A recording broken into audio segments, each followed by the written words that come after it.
Hello, and welcome to Lord of the Mysteries, Chapter 1.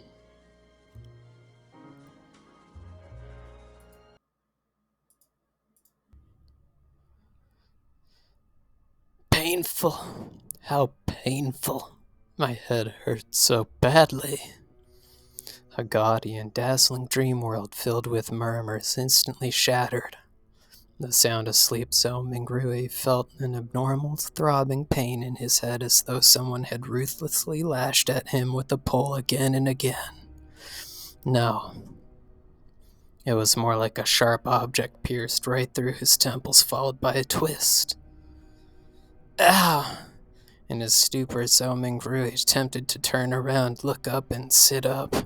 However, he was completely unable to move his limbs as though he had lost control over his body. From the looks of it, I'm not awake still. I'm still in a dream. Who knows, perhaps the next scene will be of me thinking I'm already awake, but in fact, I am actually still sleeping. Zhou Mingrui, who wasn't unfamiliar with similar encounters, tried his best to focus in order to escape the shackles placed upon him by the darkness and confusion. However, while still in his reverie, whatever will he could summon was ethereal, like a fleeting fog. He found his thoughts difficult to control and introspect. No matter how much he tried, he still lost focus as random thoughts surfaced in his mind. Why would I suddenly have such an excruciating headache in the middle of the night? It's really painful. Could it be something like a cerebral hemorrhage? Fuck. Don't tell me I'm going to die young. I need to wake up. Now! Huh? Why doesn't it seem to hurt as much as before? But why does it still feel like a blunt knife is slicing through my brains? From the looks of it, sleep is impossible. How am I supposed to show up for work tomorrow? Why am I still thinking about work? This is some authentic headache. Of course I have to take time off. I don't have to worry about my manager's grumblings. Hey, putting it that way doesn't seem too bad. I can end up getting some spare time for myself.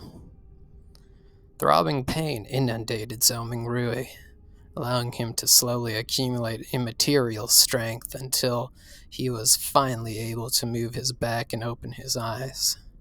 He finally broke free from his reverie. His vision first blurred before it was screened by a faint crimson red. All he could see was a study desk made of burly wood in front of him. Right in the middle was an open notebook with coarse, yellow pages.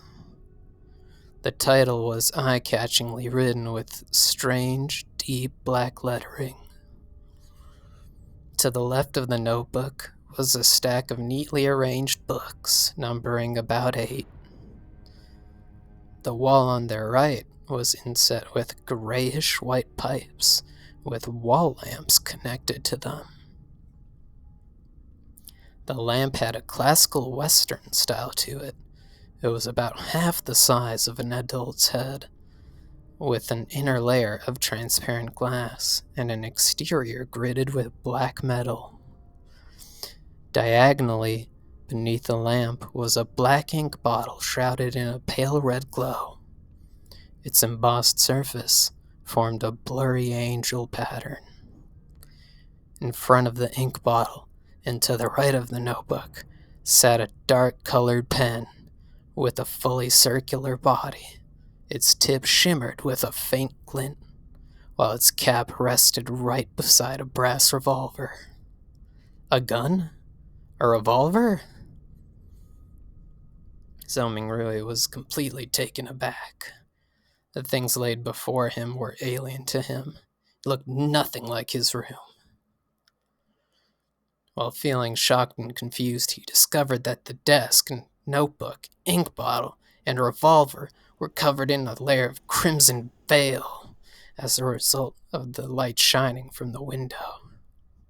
Subconsciously, he looked up and shifted his gaze up bit by bit. In midair, a crimson moon hung high above the backdrop of a black velvet curtain glowing in silence. This, Zhou Mingrui felt inexplicably horrified as he stood up abruptly.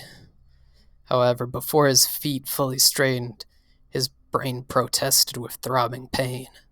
It made him temporarily lose his strength as he fell uncontrollably. His buttocks slammed heavily onto the burly wood chair. Pah! The pain did little. Zhou Mingrui stood up again by propping himself up. He turned around in a fluster as he began to size up the environment he was in. The room wasn't very large, with a brown door on each side of the room. Close to an opposite wall was a low wooden bed. Between the bed and the left door was a cabinet. Its 2 doors were swung open, and beneath it were 5 drawers. To the side of the cabinet, there was the same grayish-white pipe on the wall at the height of a person. However, it was connected to a strange mechanical device with exposed gears and bearings in several spots.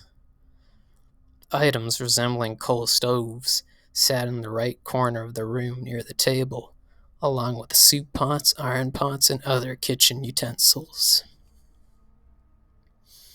Across the right door was a dressing mirror with 2 cracks. Its bottom was made of wood and the patterns were simple and plain. With a sweep of his gaze, Zhou Mingrui noticed himself in the mirror, the present him. Black hair, brown pupils, a linen shirt, thinly built, average-looking features, and a rather deep outline. This, Zhou Mingrui immediately drew a gasp as many helpless and confused guesses surfaced in his mind. The revolver in ancient European style, and the crimson moon that looked different from Earth's moon, could only mean one thing.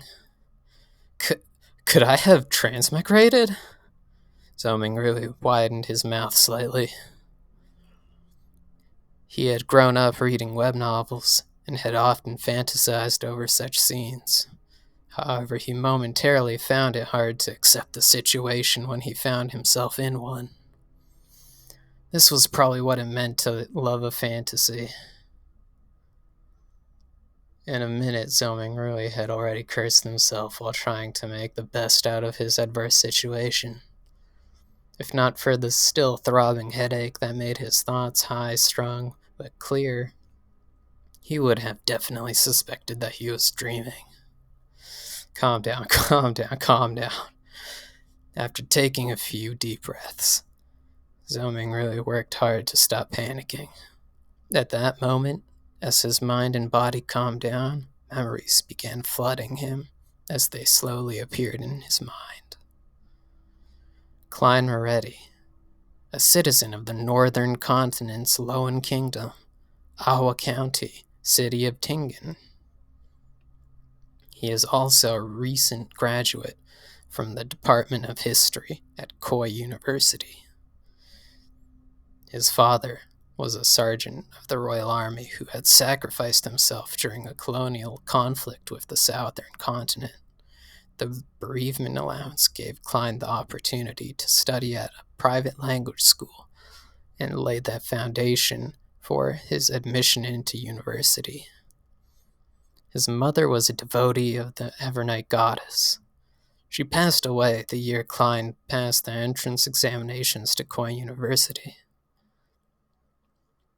He also had an elder brother and a younger sister. They stayed in a 2-bedroom apartment together. Their family wasn't wealthy, and his situation could even be described as somewhat wanting. At present, the family was supported solely by the elder brother, who worked at an import and export company as a clerk. As a history graduate, Klein grasped knowledge of the ancient Phazak language, deemed the origin of all languages in the northern continent, as well as the Hermes language, which often appeared in ancient mausoleums, as well as text regarding sacrificial and praying rituals. Hermes language? Zoming mind stirred as he reached out to rub his throbbing temples. He cast his gaze toward the table at the open notebook. He noticed that the text on the yellowed paper turned from strange to alien before turning from alien to something familiar, then turned into something readable. It was text written in Hermes language. The dark ink wrote the following: "Everyone will die, including me." Zhou really felt inexplicably horrified. He instinctively leaned back in an attempt to widen the distance between him and the notebook, as well as the text on it. Being very weak, he nearly fell down, but managed to extend his hands in a fluster to hold on to the edge of the table. He felt that the surrounding air was turbulent, as though there were faint murmurings resounding in it. The feeling was akin to hearing horror stories being recounted by elders when he was young. He shook his head, believing that everything was an illusion. Zhou Mingrui found his balance and shifted his gaze from the notebook as he heaved for breath. This time, his gaze landed on the shimmering brass revolver. He suddenly had a question arise in him. With Klein's family situation, how can they have the money or means to buy a revolver? Zhou Mingrui couldn't help but frown. While in deep thought, he suddenly discovered a red handprint to the side of the table. Its color was deeper than the moonlight and much thicker than the veil. It was a bloody handprint. A bloody handprint? Zhou Mingrui subconsciously flipped his right hand that had been holding the edge of the table. Looking down, he saw that his palms and fingers were covered in blood. At the same time, the throbbing pain in his head continued. Although it had weakened a little, it continued incessantly. Did I smash my head open? Zhou Mingrui guessed as he turned around and walked towards a cracked dressing mirror. A few steps later, a black-haired figure of medium build and brown eyes appeared clearly in front of him. The person had a distinct scholarly air to him. Is this the present me? Klein Moretti? Zhou Mingrui was stunned momentarily. Since there was insufficient lighting at night, he failed to see something clearly. He continued forward until he was just a step short from colliding with the mirror. Using the crimson veil-like moonlight as illumination, he turned his head and examined the corner of his forehead. A clear reflection appeared in the mirror. His temple had a grotesque wound with burn marks along its periphery. Blood stained the wounds surrounding, and there were grayish white brain juices squirming slowly within.